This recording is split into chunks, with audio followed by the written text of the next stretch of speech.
Carter from Carter Curricula here, where I am on a mission to provide analysis and commentary on classic poems, plays, and stories to grow your will and your purpose for learning.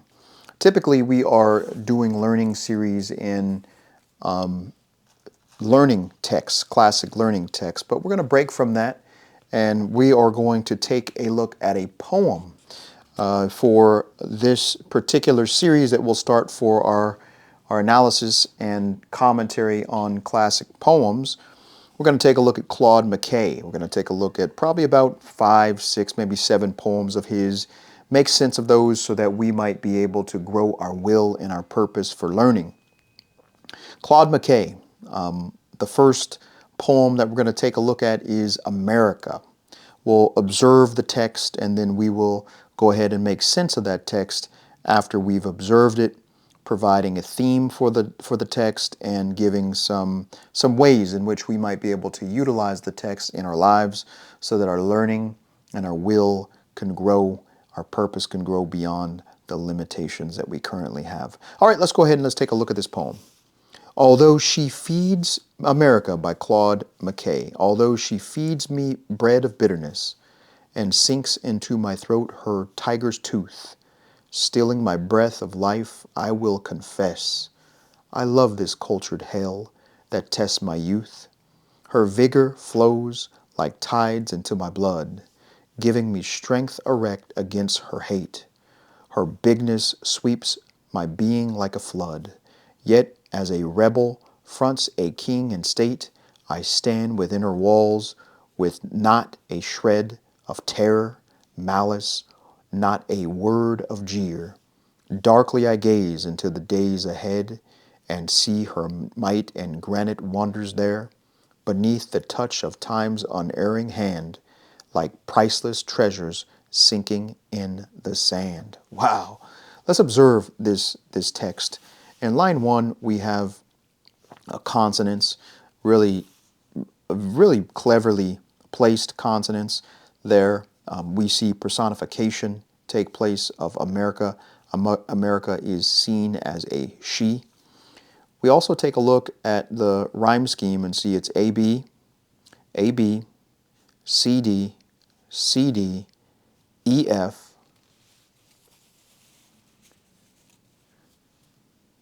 EF, GG. By the way, this poem was obtained from Poetry Foundation, and this is fair use for the means of education. Man, the rhyme scheme is amazing. The different things that we observe in the text, I think, are amazing. You notice here he begins to talk about his own self. I will, I love. You notice his verbs are really strong. Feeds, sinks, I will, I love, flows, giving, sweeps, stand, gaze, see.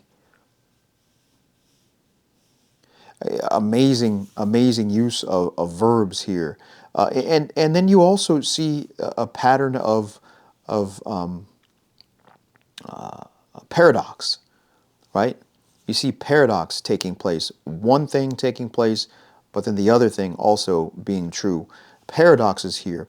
Although she feeds me bread of bitterness and sinks into my throat her tiger's tooth, stealing my breath of life, I will confess I love this cultured hell. Instead of him actually having hatred for this thing that is not really taking care of him, he has love for it and for her. And you see that this character has love for the America, love for America, even though America is not treating him well. This is African American, and this is a poem written, I think, in the 1921, actually. He's got love for this place that's not even treating him well. It's feeding him bitterness, bitter bread. It's sinking tiger's tooth into his throat. It's trying to kill him. It's stealing his very life itself, but he has to admit this thing, that I love this cultured hell. Look, a cultured hell. a place that is terrible, but it's cultured. So it actually has some sophistication, yet it's a terrible place to be. And it tests his very youth. Now, I think that this line or this phrase here links up with giving me strength erect. His youthfulness has erect strength against her hate. But the very thing that is there that causes him to love her, or I should say, the very thing that is coming against him, the very energy that comes against him is the energy that he gains from that thing that comes against him. And this might be the source of his love. That attack that America has on him, that strength of attack, gives him the same strength, but her bigness sweeps my being like a flood. Yet as a rebel fronts a king and state, I stand within her walls, not with not a shred of terror, malice, or a word of jeer. He's not afraid.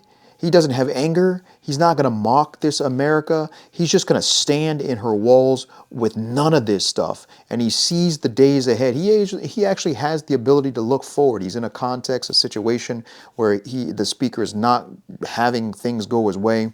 He's being abused, misused by this America. And then right here we see a change, that triangle, a change with that word yet. And then all of a sudden, the next few lines are changed. He sort of takes his stand there. He's like, man, you're doing this, you're doing this, you're doing this. But look, I love you, but look what I'm going to do. Because of my love for you, I'm going to stand. I'm not going to just take this stuff that you give to me. I'm going to stand. You know, this reminds me of a person who's in a relationship with someone, and knows that they want to love this person, and they're just going to take a stand for their own being, their own personhood. I'm going to stay with you, but I'm going to stay with you, and I'm going to protest my staying with you. I'm going to protest the actions that you take against me that are not to my favor. They're against my interest, and I'm going to stand. Maybe a friend or something like that. You go, we've known each other for so long. I love you. But you know what? I am going to stand, and I'm going to darkly gaze, as the speaker says, in the days ahead. I'm going to look ahead. It's tough to look ahead. It's not easy.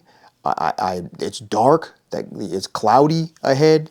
And I see her might and granted wonders there. Might, strength, once again coming up. This idea, this matter of strength, giving him strength, and she has strength too. Beneath the touch of time's erring hand. Right here, notice the change of the rhyme scheme. So we know something is afoot right here. Something is at hand. This is the final paradox. Beneath the touch of time's unerring hand, like priceless treasures sinking in the sand. We've got priceless treasures, but what's happening to the priceless treasures? Sinking in the sand.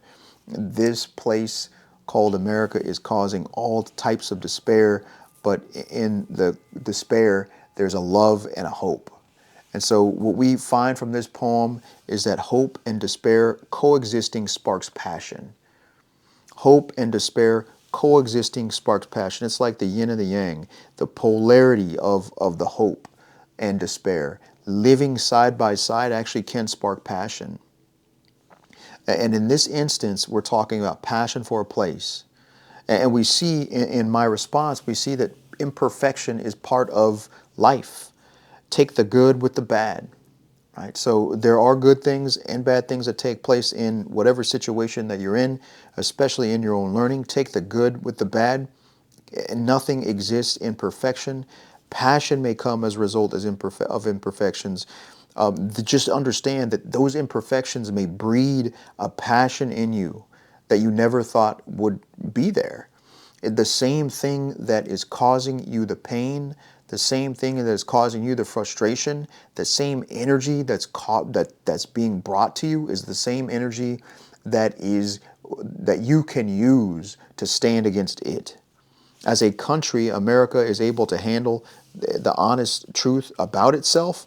I mean, he's speaking the honest truth about America, and America in this text is not wavering. It's just essentially just being what it is.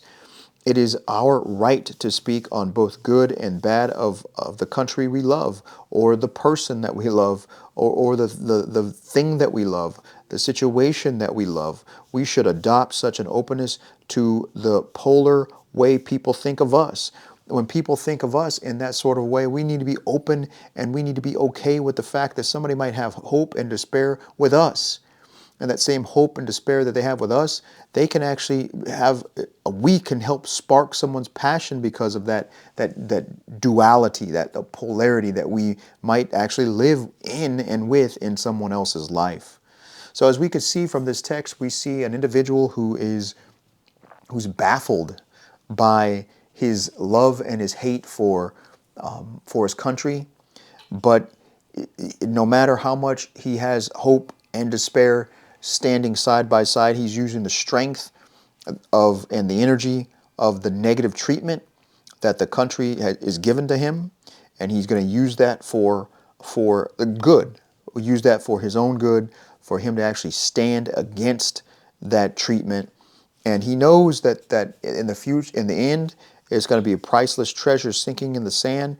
We're talking about the country itself, and see her might and granite wonders there beneath the touch of time's unerring hand. He realizes that whatever he's going through, time is unerring.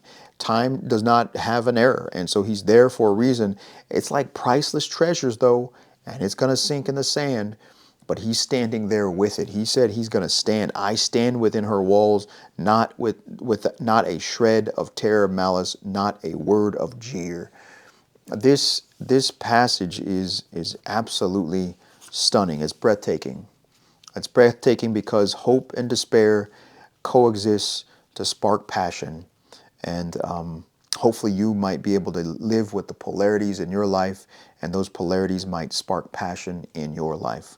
Next time we're together, we'll take another look, or a look at another poem. Next time we're together analyzing the classic poem or poet Claude McKay, African-American poet in the early 1900s. I'll see you on the next one.